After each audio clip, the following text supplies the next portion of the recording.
What is the greatest challenge in a game? For developers, figuring out how to condition the player without breaking the immersion may just be their greatest challenge. Hollow Knight developers Team Cherry implement psychological conditioning through exploration, combat, platforming, and lore. And in this video, we'll break down how these mechanics influence and immerse us in the experience. Welcome everybody to Good Night Nintendo. If this is your first time watching, consider subscribing so you never miss another Hollow Knight video. Early in our adventure, the game conditions us to find a few interesting characters whose purpose is crucially important to the game's ability to keep you invested in the experience. The Forgotten Crossroads create the illusion of being lost and lead you to your friendly neighborhood cartographer Cornerfur. Cornerfur sells the player a map of the area and recommends checking out mapping supplies from his wifey Zelda in Dirtmouth. However, we soon realize that his map's incomplete and that it can only be filled out after buying the quill from Zelda and sitting at a bench. So what did the game just do? It allowed us to get lost in our own exploration and stumble across a variety of hazards, thus creating the need to be pointed in the right direction. We then befriend Cornerfur, who is a delight to find thanks to his charming hum and a paper trail. The game conditions us to find Cornerfur by having him shed light on our voyage, pinpoint our location, and relieve us of the notion of being lost and alone. Whether we're exploring the lush wildlife of the Queen's Gardens, uncovering the repressed secrets of the City of Tears, or are scared to death in Deepnest, we wholeheartedly search for Cornerfur's company. The joy created by this simple character makes the mapping system in Hollow Knight fun to interact with. While opening up a map in most games risks losing the player's attention to life's distractions, Hollow Knight keeps the experience alive by making us the scribe of our own journey's recordings. And watching our knight jot down its map looks cute as, well, an undead bug knight could look, I suppose. Now, similar to how the game uses maps and exploration to engage the player, the combat also carries psychological intricacies that affect how we play. Hollow Knight has a vast catalog of enemies, each with a unique attack scheme, but they all share the ability to foretell their respective boss's tactics. Leading up to a boss fight, our knight is challenged by smaller renditions of that boss in the form of less capable enemies, each with an ability that telegraphs the boss's attacks.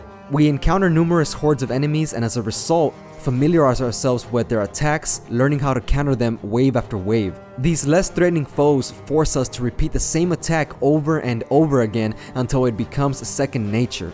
The moveset of these smaller bugs coordinates with the attack patterns of the boss battles, and so we may find ourselves moving and countering instinctually despite having never challenged this boss before. For instance, the Husk Guard's devastating club whale and seismic wave attack anticipate False Knight's moves and nail down the need to adapt. Another example is the squid launching itself at us, forcing us to take evasive action and in turn, familiarizing us with Hornet's nail lunge attack. After being defeated by a boss though, it's extremely rare you feel the need to train on less difficult enemies due to having dispatched a surplus of inferior foes already. Hollow Knight builds our hunger for a worthy opponent by leveling us up through pattern recognition and a learning curve that peaks as we do. This could result in the player craving to best a new adversary when all other enemies cease to pose a threat, thus encouraging the player to venture forward in search of a worthwhile challenge. And like the shaman said, whatever you're seeking, it will find you. Ambushes of enemies are strategically placed throughout the game to ensure the player continues to hone their skills. Onslaughts of bugs are sporadically recurring and they break the monotony the player feels after becoming accustomed to the combat. With enough enemies slain individually, the perception of danger is desensitized by repetitive minor brawls, but a gauntlet of enemies provokes an emotional abruption. These dramatic interruptions may stagger the player's reaction, leaving the player vulnerable to attacks while they gather their composure. These traps pressure the player to think fast, act fast, and develop an instinctual playstyle that they'll trust without a sliver of doubt no matter the circumstances. The player then learns to be proactive instead of reactive to the element of surprise. Another way the combat heavily influences how we feel is in the charm system. When the last notch is abused, our knight can equip one extra charm, resulting in an added ability at the cost of suffering double damage, and this could result in a fight or flight response. The player will then either feel encouraged to be aggressive and take risks, or be extremely preventative in battle.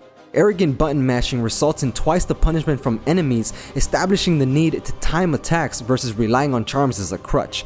This balances strengths with weaknesses and highlights both in our approach to fights. We can't outcharm a bad fighting style forever, and so overcharming dramatically shows us where we need improvement. Whether the player prefers to tank enemies while taking damage, doesn't have the patience to learn attack patterns, or is too dependent on a single ability, overcharming not only influences how they play, but also reflects where adjustments are needed. Overcharming amplifies how unforgiving the combat can be while tipping the scale in the player's favor simultaneously. The charm Fury of the Fallen, which triggers red vein-like vision while our knight pulses red, intensifies gameplay. These signals magnify the ever-present brink of death and keep the player's emotions heightened. The player may panic and retrieve so as to heal quickly, or get excited as the red flare rapidly cuts down enemies. The effects are exhilarating, and the palpitating ripples on screen mirror the adrenaline pumping through our veins. The effects of this charm alone are so powerful, some players may be shocked to see how good they can actually play, or how quick they can get their butt kicked. Also, feel welcome to share your favorite charms and charm builds in the comments below, you guys. In addition to the combat, Hollow Knight also uses psychology in its platforming to have us teach ourselves the mechanic the game wants us to learn. From the very start, Team Cherry conditions us to develop Meat Boy level techniques through subtle and oftentimes masochistic challenges, with the end game being a sheer test of will and skill. We meet our knight in King's Pass, where we encounter floors covered with stalactite.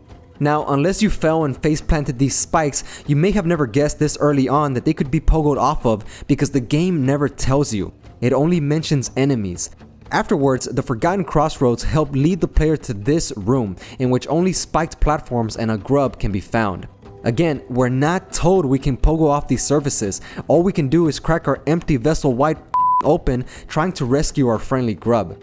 Finally, after trial and soul-sucking error, we're rewarded for enduring and teaching ourselves to time our downward slash just right. Later, we perform the same sadistic act hovering over acidic piss in Green Path, and again in Deep Nest on the back of Heimlich. Garpede, or whatever the f. Slowly but surely, we learn to platform intuitively, earning more and better rewards. So why is the game going out of its way to ensure we master this move? Similar to the enemies, Team Cherry telegraphs future challenges and arms us with the mental strength for harder tasks through easier ones. The game allows the player to prepare themselves for the ultimate platforming challenge, the White Palace.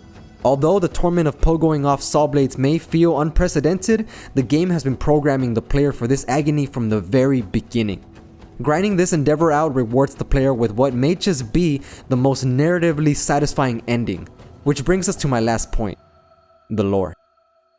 The most powerful element that compels the player to explore the world of Hollow Knight might just be the story and the way that Team Cherry tells it to us. From the beginning, we are never explicitly told who we are or what our purpose is. We uncover the secrets of Hollowness through the characters we interact with, the lore tablets placed throughout the kingdom, and the truths revealed in the artwork of our environments. By revealing its story through these designs, the game piques the player's curiosity and instills in us the want to uncover more and more. The game never spoon-feeds us its exposition, and this makes every breadcrumb of lore feel as though it was rightfully earned through our interactivity with the game. Taking a moment to revisit a bug we met at the beginning may foreshadow the fate of the kingdom if the infection is not combated. Stopping to read a tablet may acquaint you with the sinister nature of an otherwise noble civilization, and slowing down to admire the artwork that you've overlooked your entire playthrough may unearth the mysteries of Hollowness. We're driven to journey to every corner of the kingdom by the pieces of lore rewarded to the player throughout that journey. The narrative is just vague enough that it lets players form their own theories, and the game is happy to reward you with just enough evidence to prove or disprove your interpretation. The quest to connect the pieces to the plot is in itself its greatest reward, as it makes you fall back in love with everything that kept you moving forward your first time playing this game. It's through their style of storytelling that Team Cherry not only convinces the player to scour the kingdom, but also compensates us with a new adventure that is unlike the last. Unless you see videos like this, you may not notice a map compelling you to find a friend, a fight that evolves as you do, a challenge that teaches you to self-learn, or a story revealing itself through your pursuit for answers. These designs psychologically immerse us in Hollow Knight and make turning the game off at all the greatest challenge yet. Thank you so much for watching, you guys. If you enjoyed this video, be sure to leave a like, subscribe for more Hollow Knight videos, and if you'd like to show your support for this channel, be sure to look in the description. Thanks again for joining me. I'll see you guys next time.